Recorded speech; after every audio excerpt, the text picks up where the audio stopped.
Pilipino. Ako si Binibining Carissa May Kitakyang, ang inyong guro sa araw na ito. Handa na ba kayong matuto sa panibagong aralin? Kung kayo'y handa na, halina't sabay-sabay tayong manood at matuto. Sa araw na ito ay pag-aaralan natin ay patungkol sa isang tula na mula sa Uganda na pinamagatang ang heli ng ina sa kanyang panganay, kung saan kayo ay inaasahang nasusuri ang kasiningan at bisa ng tula batay sa napakinggan. Bago tayo dumako sa ating panibagong aralin, sagutan muna natin ang sumusunod na katanungan at piliin lamang ang titik ng tamang sagot. Unang bilang, ang puoy di marapat pag nakawan. Sa iyo'y wala silang masamang pinapagimpan. Ano ang ibig sabihin ng salitang may salungguhit? Titik A, nais. Titik B, mithi. Titik C, hangad. At titik D, pangarap.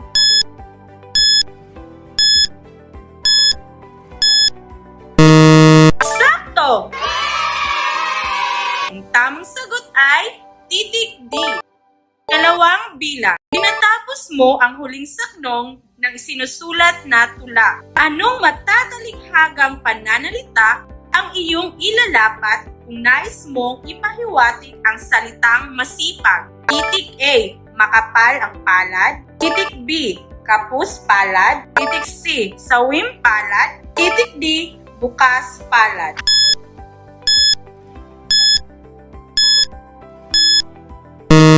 Titik A ang tamang sagot. Mahusay!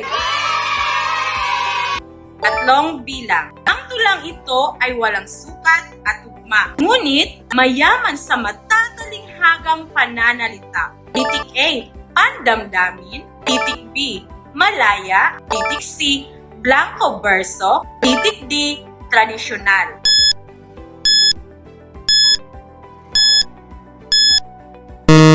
Ang tamang sagot ay titik B, magaling! Kang-apat na bilang. Isang katangian ng tula na hindi angkin ng tulang malaya dahil nagbibigay ito ng himig at indayo. Titik A, sukat. Titik B, tugma. Titik C, kariktan. Titik D, talinghaga.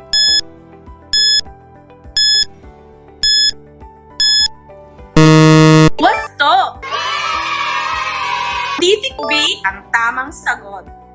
Ikalimang bilang. Ito ang bilang ng pantig na gagamitin sa pagbuo ng taludtod sa isang tula. Titik A, sukat. Titik B, tugma. Titik C, kariktan. Titik D, talinghaga.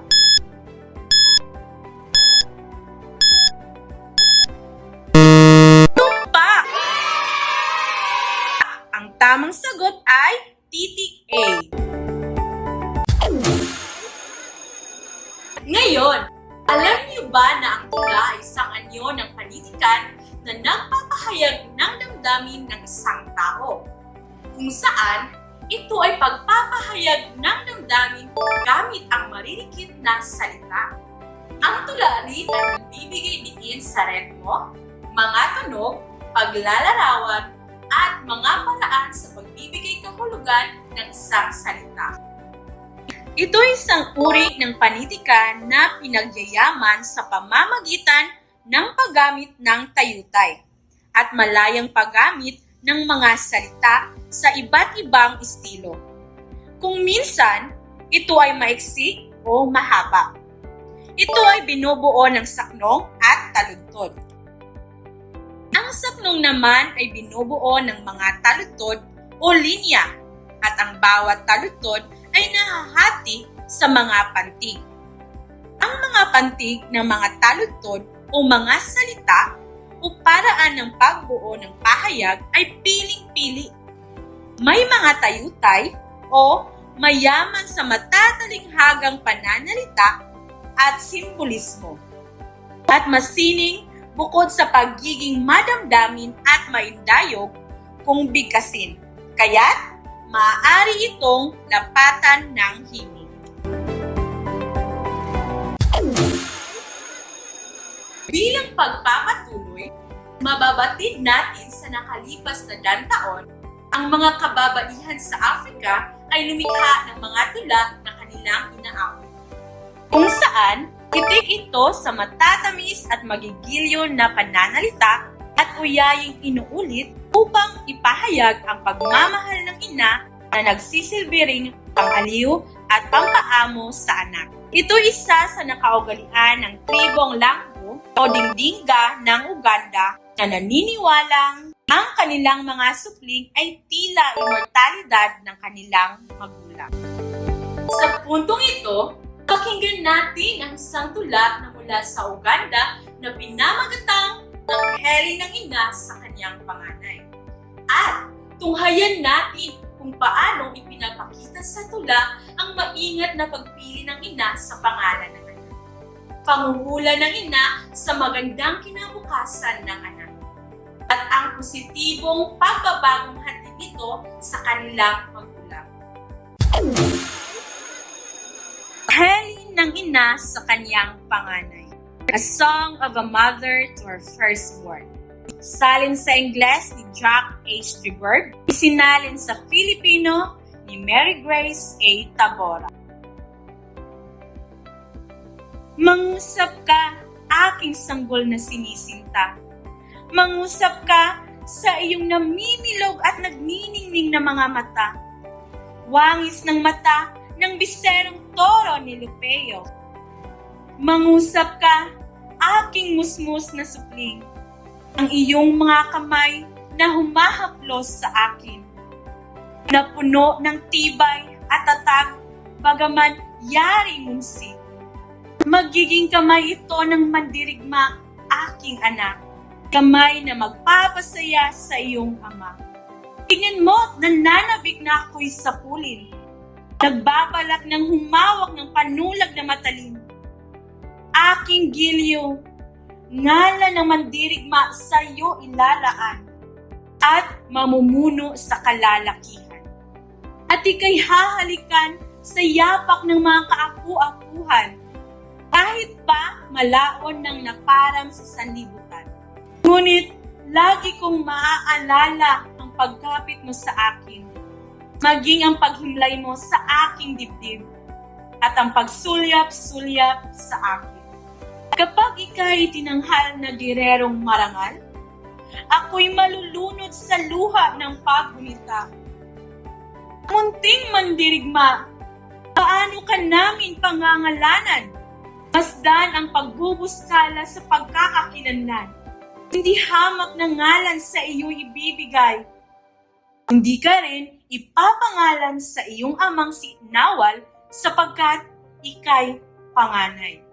Higit kang pagpapalain ng puon at iyong kawan. Ikaw ba'y tatawaging hibang o kapusugan? Ikaw ba'y tatawaging waring duminambakan anak ng kamalasan? Ang puoy di marapat na pagnakawan. Sa iyo'y wala silang masamang pinapagimpan. Ika'y kanilang pinaliguan at dinamitan ng kagandahan. Ika'y biniyaan ng mga matang naglalagablab at ang pambihirang pangunot ng iyong kilay. Ay hindi ba palatandaan na ika'y maingat nilang pinanday? Yaman ni Zeus at Aphrodite sa iyo'y kanilang inalay. At ang katalinuhang nangungusap sa iyong mga mata, maging sa iyong halakhak. Paano ka pangangalanan aking inakay? Ikaw ba'y lahing ng iyong lahi o naiibang nilala? Kunting mandirigma, sinong anito sa iyo'y nananahan? Kaninong mapagpalang kamay ang sa aking dibdib dumadantay? Sinong yumoyong sa iyo't nagpapasigla ng buhay? Ikaw ba'y kanlong ng kapayapaan? Ngunit ika'y tila yung pardong nasa palumpong at tumatanaw.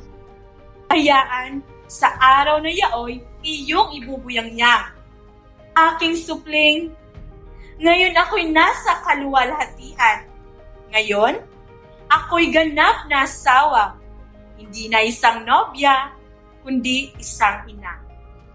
Maging maringal, aking supling na hinanasa.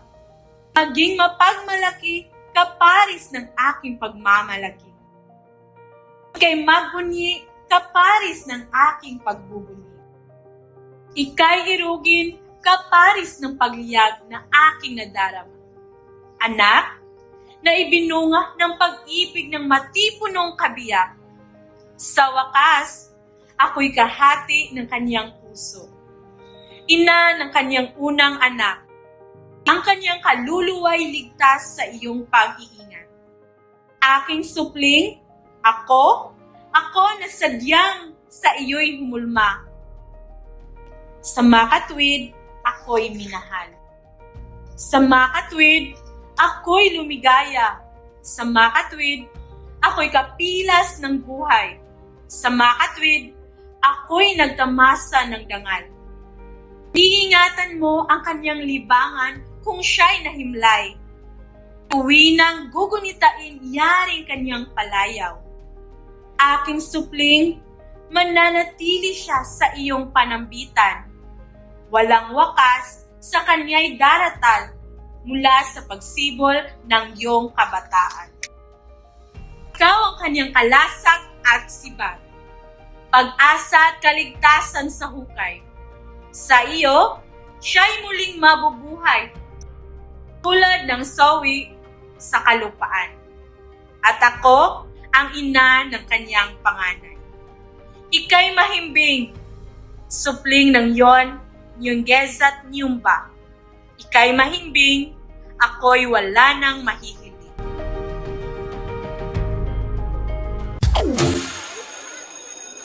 Sa pagkakataong ito, sagutin natin ang sumusunod na katanungan at isulat ang inyong sagot sa sagutang papel.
Sa ikalawang gawain, mangyaring ibigay ang sariling kaisipan tungkol sa isang obra na isinulat ni Gary Granada na pinamagatang Ang Magagandang Anak na tungkol sa kadakilaan ng ina.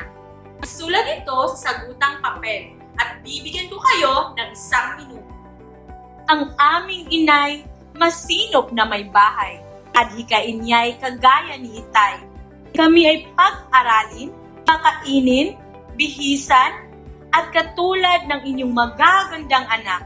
Sana ang kawalan ay malunasan. Sana ang kapayapaan ay maranasan.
Mangyaring ibigay ninyo sa inyong guro sa Filipino ang inyong kasagutan sa una at ikalawang gawain upang mabigyan kayo ng kaukulang puntos. At dito nagtatapos ang ating klase sa Filipino. Naway, marami kayong natutunan. Muli, ako si Binibining Clarissa May Takyang, ang inyong guro sa Filipino at nag-iiwan ng isang paalala. Mahalin at pahalagahan natin ang ating sariling ina sapagkat sila ang nagluwal sa atin dito sa mundo. Hanggang sa muli, paalam!